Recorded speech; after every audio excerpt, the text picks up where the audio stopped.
Mapagpalang araw po sa atin lahat. Alden Richards kakasuhan ng mga taong naglalabas ng fake news laban sa kanila ni Catherine Bernardo.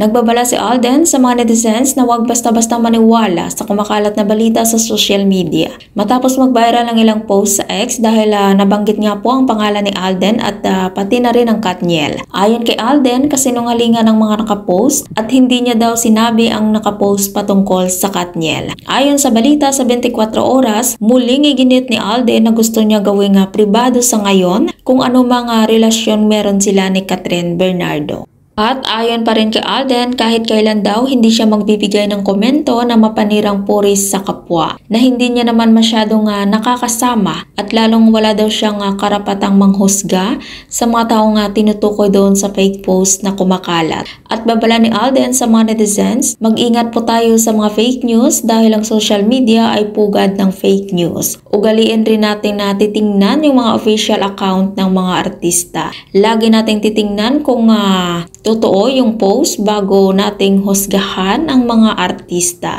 Kaya naman hindi malayo na baka gumaya na rin si Alden kina Sharon Cuneta, Bea Alonzo at Sara Labate sa pagsampa ng kaso laban sa nagpapakalat ng fake news sa kanila ni Catherine Bernardo. Malamang sa malamang pag sobra-sobra na yung fake news, dapat lang nakasuhan para wala nang magpapakalat ng fake news sa social media. Kung ikaw hindi pa nakasubscribe ng aking channel, mag-subscribe ka na sa aking channel, Ives Velasco. Maraming salamat at mapagpalang araw po sa ating lahat.